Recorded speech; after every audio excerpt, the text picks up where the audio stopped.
नमस्कार। मैं डॉक्टर मनमोहन सेन, सह आचार्य संस्कृत, राजकीय महाविद्यालय बहरोड। आज हम बीए पाठ प्रथम वर्ष के पाठ्यक्रम में निर्धारित किरातार्जुन महाकाव्य के प्रथम सर्ग का आगे अध्ययन करेंगे। जैसा कि पिछले व्याख्यानों से प्रसंग चलता आ रहा है, द्रौपदी महाराज युधिष्ठिर के समक्ष भीम, अर्जुन, नकुल, सहदेव और उनकी स्वयं की दुर्दशा का चित्रण करती है। उनके क्रोध और उद्योग को बढ़ाने वाली वाणी का प्रयोग करती है। इसके बाद अपने मनोव्यथा को व्यक्त करते हुए द्रौपदी कहती है, द्विषद निमित्तात् यद इयं दशा ततः स मूलम उन्मूलयति इव मे मनः परई अपरियासित वीर्य संपदाम पराभव अप्योत्सव एव मानिनाम। हे महाराज, यत इयं दशा, जो यह स्थिति, द्विषद निमित्तात्, द्विषद शत्रुओं के निमित्तात्, कारण से हुई है। ततः इसीलिए स मूलम मे मनः उन्मूलयति इव, ततः इसीलिए मे मनः, मेरा मन, स मूलम, जड़ सहित, उन्मूलयति इव, उखड़ सा रहा है। परई अपरियासित वीर्य संपदाम, परई शत्रुओं के द्वारा अपरियासित वीर्य संपदाम, जिसकी पराक्रम की संपत्ति को नष्ट नहीं किया गया है, ऐसे मानिनाम, स्वाभिमानी लोगों के लिए पराभव अपि उत्सव एव, पराजय भी उत्सव स्वरूप ही होती है। द्रौपदी कहती है, हे महाराज, आपकी यह दुर्दशा शत्रुओं के कारण हुई है, शत्रुओं के द्वारा की गई है। इसलिए मेरे हृदय में अत्यधिक मार्मिक पीड़ा हो रही है। हां, यदि यही आपकी दुर्दशा दुर्दैव जनित, भाग्यजनित होती तो मुझे कोई व्यथा नहीं होती, कोई पीड़ा नहीं होती, क्योंकि भाग्य का अतिक्रमण कौन कर सकता है। लेकिन दुख की बात तो यह है कि आपकी यह स्थिति शत्रुओं के द्वारा की गई है, और शत्रुओं के द्वारा जो स्थिति की गई है तो यह मानव निर्मित है, मानव द्वारा की गई है। यह ठीक है कि दैवीय शक्ति से, दैवीय प्रकोप से यदि किसी का पराक्रम, किसी की ख्याति, किसी का यश, किसी का धन, राज्य लक्ष्मी, राज्य जो भी, वो नष्ट हो जाता है तो कोई व्यथा की बात नहीं है, वो भाग्यवश है। दुख सिर्फ इस बात का है कि यह स्थिति शत्रुओं द्वारा की गई है। जिस व्यक्ति का पराक्रम, जिस व्यक्ति की वीर्य संपदा शत्रुओं के द्वारा नष्ट नहीं की गई है, ऐसा व्यक्ति यदि पराजय भी प्राप्त कर लेता है तो वह भी उत्सव के समान ही होता है। कहने का तात्पर्य यह हुआ कि व्यक्ति का स्वाभिमान कभी नष्ट नहीं होना चाहिए। जब उसका स्वाभिमान, उसका पराक्रम नष्ट हो जाता है तो उसके लिए जय और पराजय का कोई मतलब नहीं रहता। इसलिए भले ही पराजय प्राप्त हो जाए, लेकिन स्वाभिमान या पराक्रम बना रहना चाहिए, यह महत्वपूर्ण है। हार और जीत महत्वपूर्ण नहीं है, अपना पराक्रम बचाए रखना वो महत्वपूर्ण है।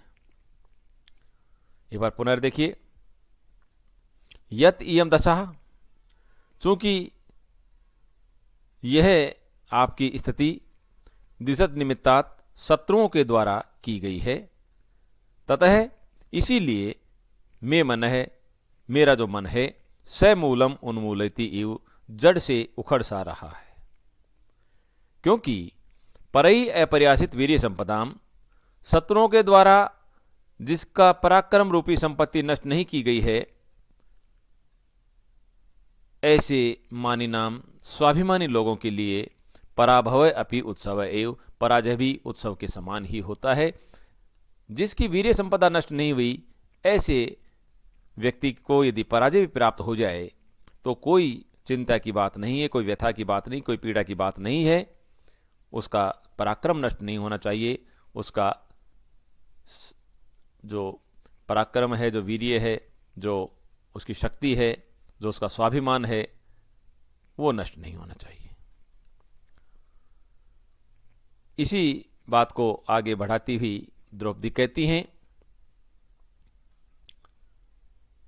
कि विहाय शांति नृप धाम तत्पुनः प्रसीद संदेही वधाय विद्विषाम व्रजंती शत्रून अवधुय निस्पृहा श्रमेन सिद्धिम मुनय न भूभृत।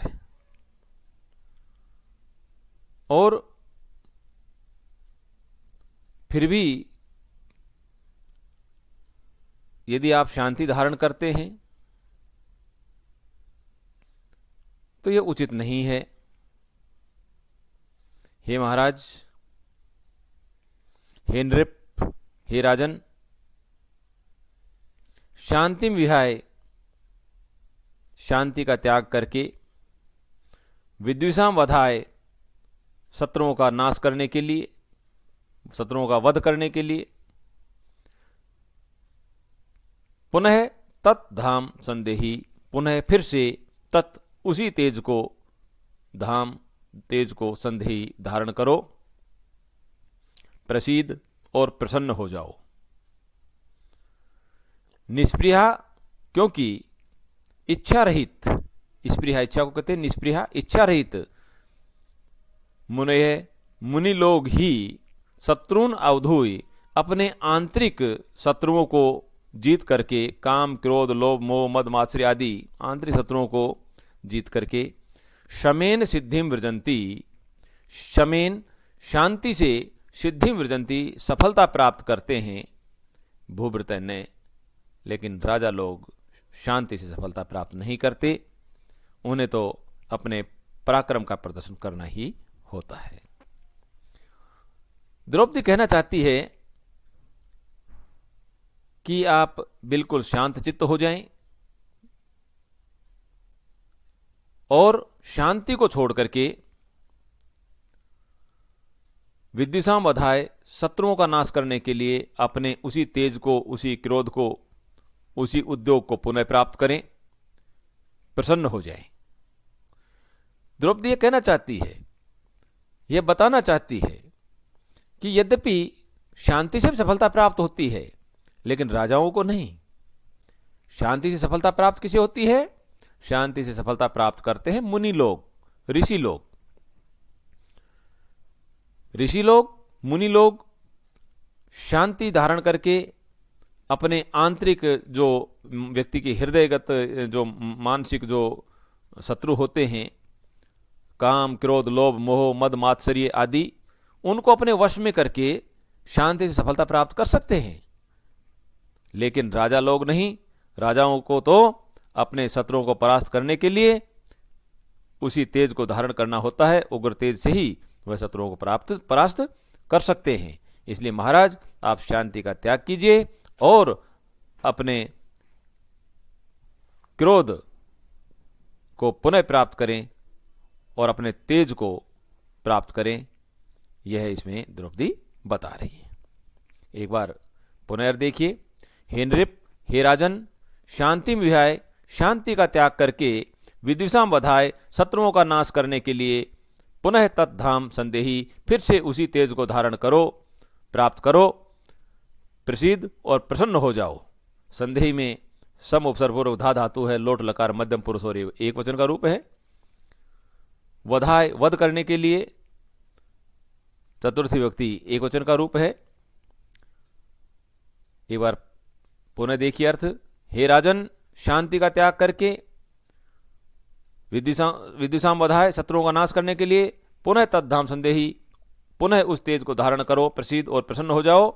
निष्प्रिया मुने, क्योंकि इच्छा रहित जो विरक्त जो मुनि लोग होते हैं वे शत्रुन अवधूय, काम क्रोध लोभ मोह मद मात्सर्य आदि शत्रु आंतरिक शत्रुओं को वश में करके समेन शांति से सिद्धि वृजंती, सफलता को प्राप्त करते हैं। भूभृत्य ने, राजा लोग शांति से सफलता प्राप्त नहीं करते। राजा लोगों को तो अपने उग्र तेज को ही धारण करना होता है और उसके आधार पर अपने शत्रुओं को परास्त करके सफलता प्राप्त की जाती है। अतः पुनः अपने तेज को धारण करें। धन्यवाद।